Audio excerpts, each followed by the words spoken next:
চক্রধরপুরের রাজেন্দ্র বাজার খাবার দাবারের জন্য খুবই প্রসিদ্ধ ছিল। ওখানে সব রকমের খাবারের জিনিস পাওয়া যেত আর দূর দূর থেকে লোকেরা খেতে আসতো। ওখানেই একটা দীপক ফুচকা নামের একটা ঠেলা ছিল। ওর ফুচকা পুরো শহরে প্রসিদ্ধ ছিল। আরে ভাইয়া একটা ফুচকা স্টল লাগিয়ে দাও। হ্যাঁ হ্যাঁ ভাইয়া এখনই লাগাচ্ছি। একবার যদি দীপকের পানিপুরি খাও না কখনোই ভুলবে না আর বারবার খেতে আসবে এখানে। এটা দীপক আপনাকে কথা দিল। দীপকের ঠিক পাশেই সুরেশের ফলের দোকান ছিল। দীপক আর সুরেশ ভালো বন্ধু ছিল। ওদের দুজনের দোকানের সামনে বিনোদের ফায়ার পানের দোকান ছিল। দীপক আর সুরেশের ভালো বন্ধুত্ব ছিল, কিন্তু দুজনেরই বন্ধুত্ব বিনোদের সাথে ছিল না। সুরেশ নিজের ফলের দোকান বন্ধ করছিল। আরে দীপক চল ভাই, 10টা বেজে গেল, দোকান বন্ধ করার সময় এসে গেছে ভাই। হ্যাঁ হ্যাঁ বাস বন্ধ করতেই যাচ্ছিলাম। তুই কি জানিস তুই বিনোদের দোকানটা গত 2 দিন কেন খুলছে না? আরে আমার কিসের দরকার যে আমি বিনোদের বার খবর নেব? হ্যাঁ গেছে হয়তো কোথাও সিমলা কিংবা মানালি ঘুরতে। ফেসবুকে কি ওর পোস্ট দেখতে পান না নাকি? নিজের দোকানেরও খুব ভালো করে প্রচার করে ওটাতে, আর ইউটিউব থেকেও বেশ ভালো রকমই পয়সা পায়। ওর ফায়ার বানটা তো গোটা দেশে খুব বিখ্যাত, তুই জানিস নিশ্চয়ই। হ্যাঁ ভাই এটা তো সত্যি কথা। আমি তো এরকমটা করতেও পারবো না, আমার মতো ফলওয়ালাটা দেশে অনেক আছে। ওর দোকানটা কিছুটা অন্যরকম, সেই জন্যই বিখ্যাত। আরে চল বাদ দে ভাই, চল বাড়ি চল। সুরেশ আর দীপক একসাথেই বাড়ির জন্য রওনা দিল। পরের দিন শুরু হলো। সুরেশ দীপককে ফোন করে। হ্যাঁ হ্যালো দীপক, আরে তুই আমার কথা শুনতে পাচ্ছিস? হ্যাঁ ভাই বল, আমি শুনতে পাচ্ছি। কি হয়েছে তোর এখন? এত ঘাবড়ে রয়েছিস কেন তুই? আরে দীপক তাড়াতাড়ি নিউজ খুলে দেখ। আরে আমি একদম শেষ হয়ে গেছি ভাই। আরে কি বলছিস তুই? আরে দাঁড়া দাঁড়া আমি দেখছি। দীপক নিউজ চ্যানেল চালায়। আজকের ব্রেকিং নিউজ, চক্রধরপুরের রাজেন্দ্র বাজারে হলো অঘটন, সব পুড়ে গেল। ভয়ঙ্কর আগুন লাগার কারণে 75টা দোকান পুড়ে ছাই হয়ে যায়। 12 জনের মৃত্যু আর 25 জন ঘায়েল হলো।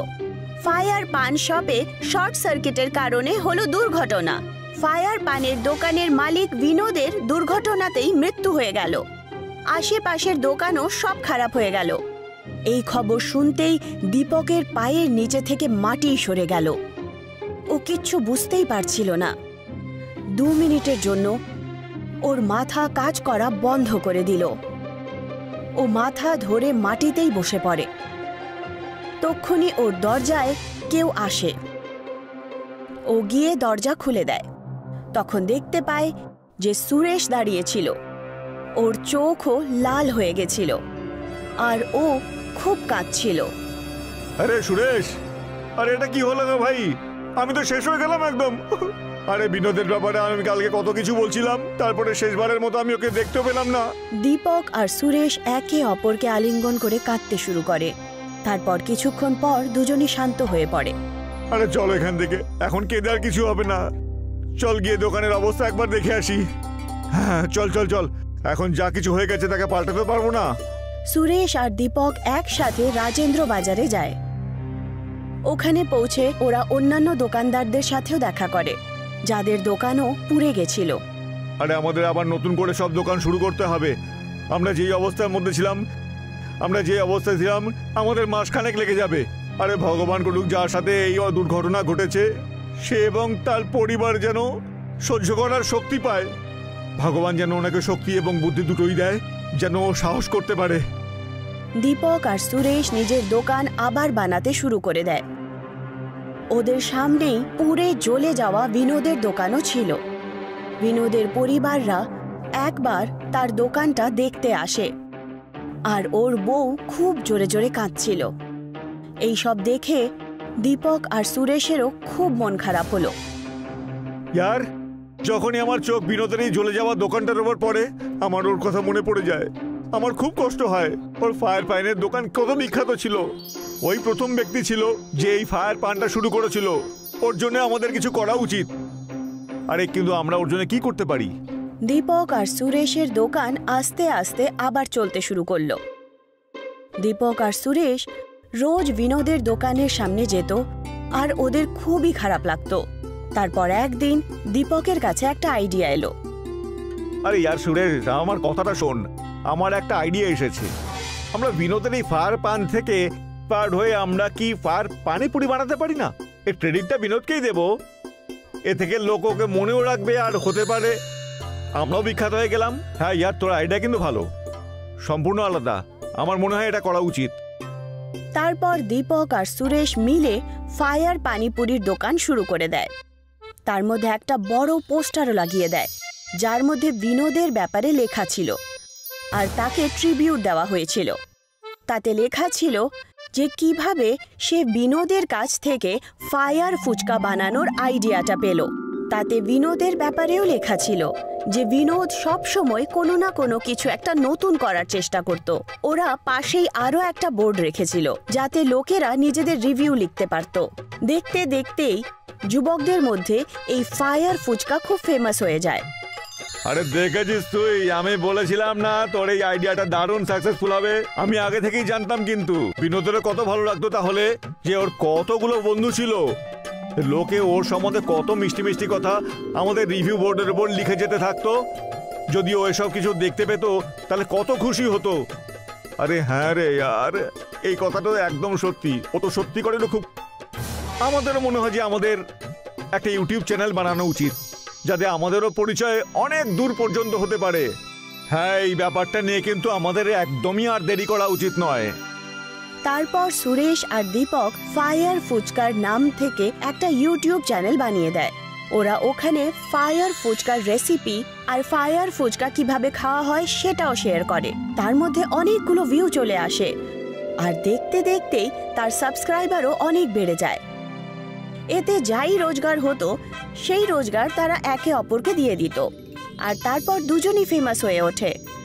আর ওদের ফায়ার ফুচকা পুরো দেশে প্রসিদ্ধ হয়ে যায়, আর ওদের দোকান অন্যান্য শহরেও খুলে যায়।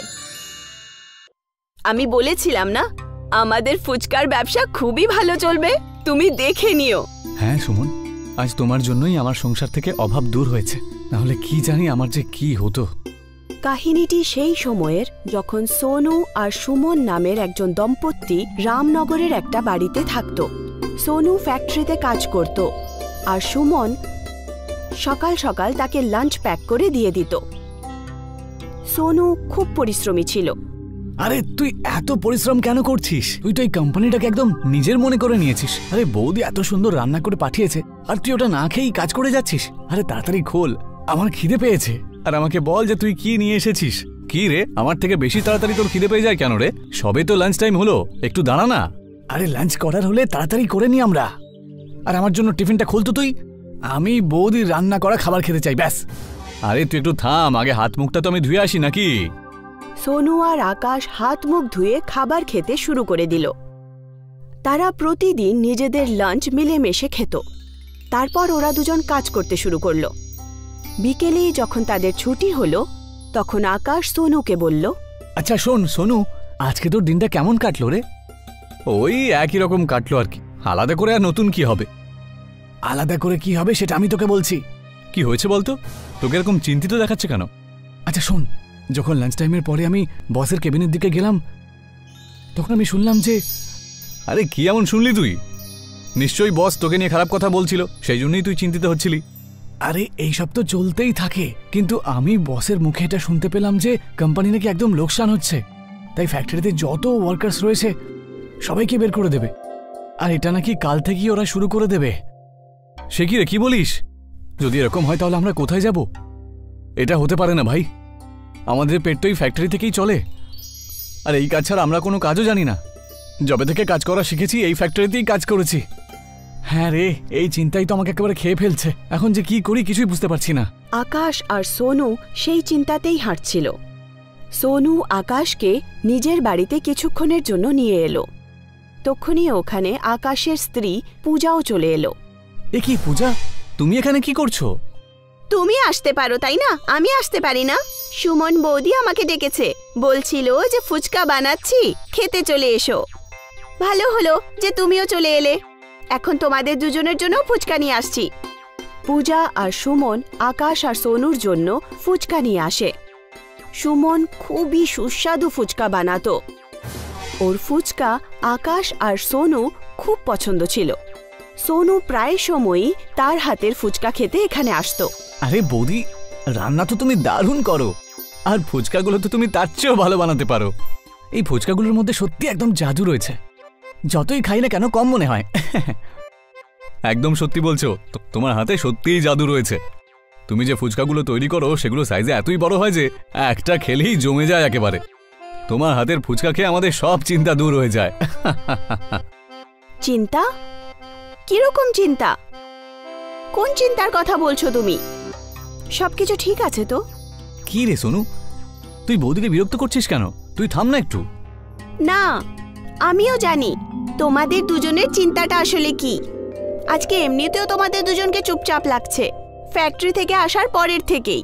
আকাশ আর সোনু না চাইতেও নিজেদের স্ত্রীকে চিন্তার কথা বলার জন্য বাধ্য হয়ে গেল, আর তারা নিজের স্ত্রীকে সমস্ত কথা বলে ফেলে, যার কারণে ওদের দুজনের স্ত্রীও চিন্তিত হয়ে পড়ে। তারপর কিছুদিন পর সেই ফ্যাক্টরি সত্যি সত্যি বন্ধ হয়ে যায়। এখন আমরা কি করব? তোমার তো কাজও চলে গেল, আস্তে আস্তে ঘরের রেশনও শেষ হয়ে যাচ্ছে। হ্যাঁ, আমি কাজ খোঁজা তো শুরু করে দিয়েছি, কিন্তু কি করি বলো তো, কোথাও তো কোনো কাজই পাচ্ছি না। যদি কোনো কাজ না পাওয়া যায় তাহলে ঘর কি করে চলবে? সুমন, খুব খিদে পেয়েছে, কিছু খাবার থাকলে দাও না। কিচ্ছু নেই খাবারের, শুধু 4টে ফুচকা রাখা আছে আর একটু জল আছে। আচ্ছা ঠিক আছে, তাহলে তাই নিয়ে এসো। দুটো তুমি খেয়ে নাও আর দুটো আমি খেয়ে নেব। এখন কালকের কথা কালকে দেখে নেব। সোনু আর সুমন দুজনেই বসে ফুচকা খেতে শুরু করলো আর পরের দিনের ব্যাপারে ভাবতে লাগলো। তখনই সুমন দাঁড়িয়ে পড়ল। কি হলো? তুমি ফুচকা খেতে খেতে দাঁড়িয়ে পড়লে কেন?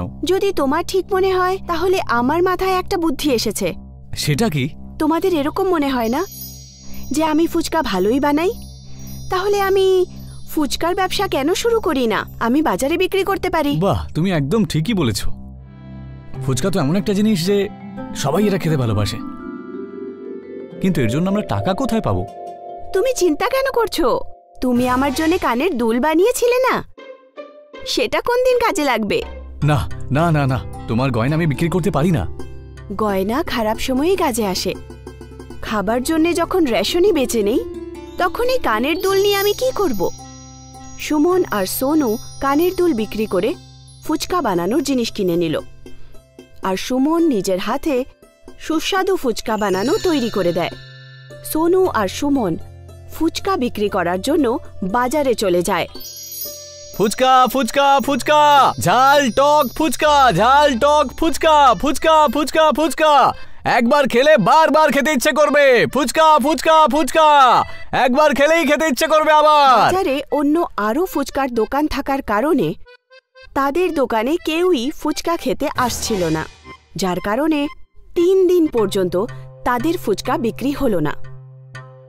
বাজারে তো অনেক ফুচকার দোকান রয়েছে গো, আমাদের ফুচকা তো কেউ কিনতে আসছে না। যদি এইভাবেই চলতে থাকে তাহলে এই দোকানপাট তুলে আমাদের বসে থাকতে হবে, বুঝেছো? আমি এত মন দিয়ে ফুচকা বানালাম আর কেউ খেতেই আসছে না, এটা তো মোটেই ঠিক হচ্ছে না। এখন আমাদের বাড়ির খরচা কি করে চলবে? সোনু আর সুমন ওখানেই উদাস হয়ে দাঁড়িয়ে থাকে। তখনই ওদের নজর পড়ে ওখানের আরেকটা দোকানের বোর্ডে। শোনো না, ওই দেখো, ওই বোর্ডের ওপরে কি লেখা আছে? কি লেখা আছে? দোকানদারদের স্কিম লেখা রয়েছে। যদি আমরাও আমাদের ফুচকার দোকানে স্কিম চালু করে দিই তাহলে হতে পারে আমাদের ফুচকাও বিক্রি হতে শুরু করে দেবে। যতক্ষণ না গ্রাহকরা আমাদের ফুচকার টেস্ট করবে ততক্ষণ গ্রাহক কি করে বুঝবে? আমি ঠিক বুঝলাম না।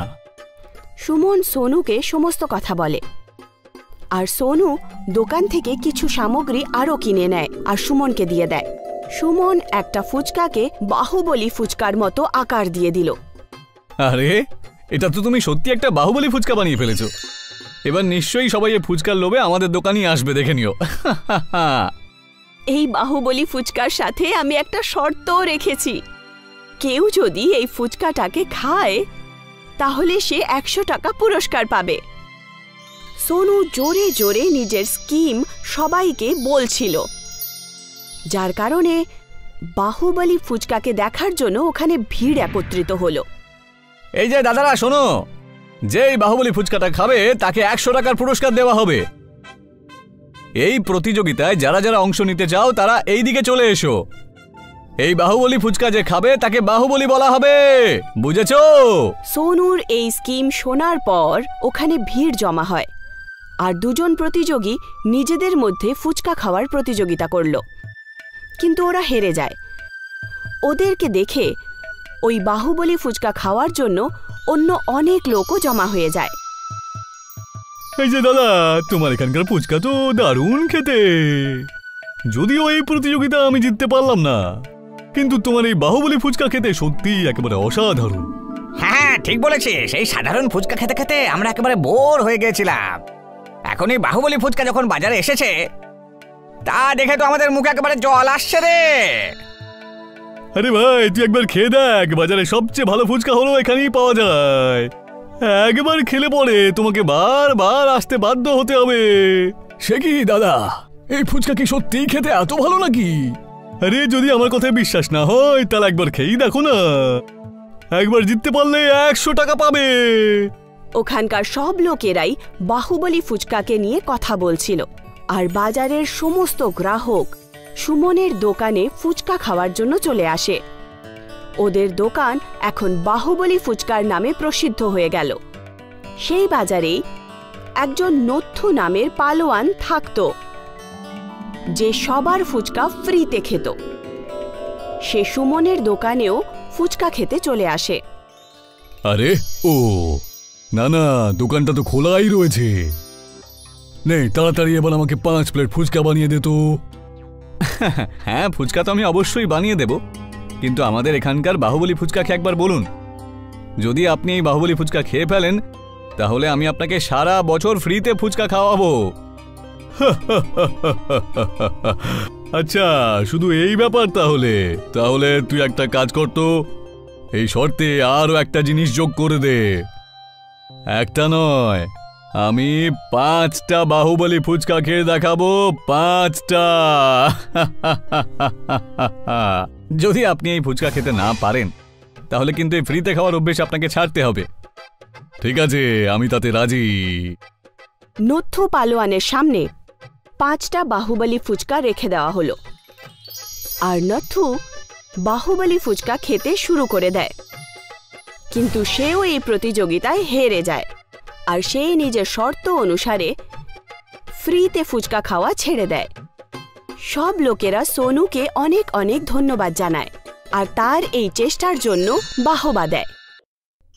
কালীচরণ একজন গরিব পরিবারের লোক ছিলেন। ও নিজের ছেলে, বৌমা আর একটা নাতনির সঙ্গে থাকতেন। উনি পুরনো দিনের মানসিকতার লোক ছিলেন। ওরা একটা ছোট্ট বাড়িতে বসবাস করতেন। বাছা, আমি জানি যে আজকালকার দিনের দুনিয়া কোথায় চলে গেছে, কিন্তু তবুও বংশকে বাঁচিয়ে রাখার জন্য অন্তত একটা পুত্র সন্তান দরকার। তোমার তো শুধু মেয়ে তো নিজের শ্বশুর বাড়িতে চলে যাবে আর তোমরা দুজনে একইভাবে থাকবে। তাই আমি চাই যে তোমাদের একটা পুত্র সন্তান হোক, তাহলেই আমি নিশ্চিন্ত হতে পারি। কিন্তু বাবা, আজকাল তো ছেলে আর মেয়ে একই সমান। আজকাল তো মেয়েরা ছেলেদের থেকে বেশি কাজ করে। মেয়েরা সব কাজেই ছেলেদের বরাবরই করতে পারে। তাহলে ছেলে মেয়েতে আপনি এত পার্থক্য কেন করেন? তোর যদি শাশুড়ি থাকতো তাহলে তারও তো একটা নাতির ইচ্ছে থাকতেই পারে, আর সেই ইচ্ছে আমারও। আপনি দেখবেন বাবা, আমার মেয়ে অনেক উন্নতি করবে আর আপনি কখনো এই ব্যাপারে দুঃখ করবেন না। কালীচরণ যে সমস্ত কথা রাজেশকে বলতেন তার জবাব তার বউ দিত। রাজেশ প্রত্যেক দিন মদ খেয়ে নেশা করত। প্রতিদিন ও মদের জন্য টাকা চাইত। বাড়িতে গরিবী হওয়ার সত্ত্বেও ও নিজের নেশা ছাড়ছিল না। কাপড়ের দোকানে কাজ করে ও যাই রোজগার করত তা দিয়ে ও মদ খেয়ে নিত। আর এই কারণে পুষ্পা খুবই চিন্তিত ছিল। আজকে আবার মদ খেয়ে এসেছো? আরে কতবার বলেছি যে মেয়ের সামনে মদ খেয়ে বাড়িতে এসো না। মেয়ের চোখে অনেক রকমের প্রশ্ন দেখেছি আমি, যার উত্তর দেওয়া আমার পক্ষে সম্ভবই হচ্ছে না। বাড়িতে খাবার জিনিস এত কষ্ট করে আনা হয়, আর তুমি হলে যে রোজ মদ খেয়ে আসো। আমার সামনে বেশি ভজভজ করিস না তো, যত সব তাড়াতাড়ি খেতে দে, আমার খুব খিদে পেয়ে। যা খাবার নিয়ে যা বলছি। আরে বাছা, চলো আমরা একসাথে বসে খাই। রাজেশ আর কালীচরণ খাবার খেতে বসে পড়ে। পুষ্পা খুব আদর যত্নে ওদের দুজনকে খাবার খাওয়ায়। সবাই খাবার খেয়ে ঘুমোতে চলে যায়। পরের দিন সকালে রাজেশের লোভ বেড়ে যায় আর ও যেই দোকানে কাজ করছিল ওখান থেকে কাপড়ের চুরি শুরু করে দেয়, যেটা দোকানের মালিক দেখে ফেলে আর ওকে খুব মেরে ওখান থেকে বার করে দেয়। রাজেশ তার শেষ টাকা দিয়েও মদ খেয়ে বাড়ি ফেরে। আজকে আবার মদ খেয়ে এসেছো? আমি তো অস্থির হয়ে গেছি। আমি না তোকে আর সহ্য করতে পারছি না, বিরক্ত হয়ে পড়েছি। যবে থেকে তুই আমার জীবনে এসেছিস আমার জীবনটা একেবারে শেষ হয়ে গেছে। হ্যাঁ, আজকে ওই দোকানদার আমাকে কাজ থেকে তাড়িয়ে দিয়েছে, সেই জন্যই আমি আজকে মদ খেয়ে এসেছি। এতে আমার কি দোষ বলো? না না না না না, পুরো ভুল তো আমারই। না আমি তোর সাথে বিয়ে করতাম আর না এসব কিছু ঘটতো। আমি ভেবেছিলাম তুই পণে অনেক কিছু নিয়ে আসবি, কিন্তু তুই একটা কানাকড়িও নিয়ে আসিসনি। থুহ, আমি আমার বিয়ের জন্য ধার করেছিলাম, তার উপর তুই একটা মেয়ের জন্ম দিলি। একটা ছেলে হলে অন্তত আমি বাঁচতাম। আরে মেয়ে তো অন্যের হয়, ও তো কোথাও চলে যাবে, ততদিন আমাকে আবার অপেক্ষা করে থাকতে হবে। তুই মা মিলে আমার জীবনটা একেবারে শেষ করে দিলি। মেয়ে হওয়া কি এত বড় অন্যায় নাকি? মেয়েদেরকে তুমি এত বেশি ঘেন্না করো। ভেবে দেখো, যদি তোমার মা না হতো তাহলে তুমিও হতে না। রাজেশ বরদাস্ত করতে পারছিল না আর ও পুষ্পাকে জোরে থাপ্পড় মেরে দেয়। পুষ্পা এই সব সহ্য করতে পারল না আর ও নিজের জামা কাপড় প্যাক করে নেয়। অনেক হয়েছে, এখন আমি এখানে আর এক মুহূর্ত থাকবো না। হুমকিটা এমন ভাবে দিচ্ছ যেন মনে হচ্ছে বিশাল কোটিপতি। বাপের ঘরে থাকলে এইসব ঠাঁট বাঁধ একেবারে উড়ে চলে যাবে। আমরা তো তোকে এখানে বসে বসে খাওয়াচ্ছি, যখন দরজায় দরজায় ধাক্কা খাবি তখন তোর মাথায় বুদ্ধিটা আসবে। তুই যেতে চাইলে চলে যা, আমি আমার ছেলের জন্য আবার একটা বিয়ে দেবো। আমার ছেলের আর কতই বা বয়স। পুষ্পা বাড়ি ছেড়ে চলে তো যায়, কিন্তু ও বুঝতেই পারছিল না যে ও কোথায় যাবে, কারণ গরিব মা বাবা নিজের মেয়েকে এই অবস্থায় দেখে বাঁচতে পারবে না আর ও তাদের উপরে বোঝা হয়ে থাকতে চাইছিল না। তাই ওরা রাস্তার পাশে বসে পড়ে। তখনই ওরা দেখতে পায় যে স্কুলের কিছু বাচ্চা পিঠে ব্যাগ নিয়ে চলে যাচ্ছে। আমি বললাম না তুই খেতে পারবি না? না মা, আমি তো ফুচকাই খেতে চাই। তোর মুখ তো এইটুকু আর ফুচকা হয় অনেক বড়, মুখে ব্যথা হয়ে যায়, তোর সমস্ত জলও বাইরে বেরিয়ে আসে। আমি তো খেতে দেব না ফুচকা তোকে। তাহলে ফুচকা খাওয়ার জন্য কি আমি বড় হওয়ার জন্য অপেক্ষা করে থাকবো? আমার তো খুব ইচ্ছে করছে। আচ্ছা জলটাই খাইয়ে দাও। ঠিক আছে, ফুচকা আমি খেয়ে নেব, তোকে জল খাইয়ে দেব। এই সব কিছু পুষ্পা দেখছিল। এটা দেখে সে চিন্তা করতে লাগলো যে আমরা কেন না একটা ছোট্ট ছোট্ট ফুচকা বানানো ঠেলা বানাই। ও নিজের মেয়ের হাত ধরে নিজের হাতের একটা চুড়ি বিক্রি করে ফুচকা বানানো শুরু করে দেয় আর তার সাইজ ছোট্ট রাখে যাতে সমস্ত বাচ্চারা সেগুলো ভালো করে খেতে পারে।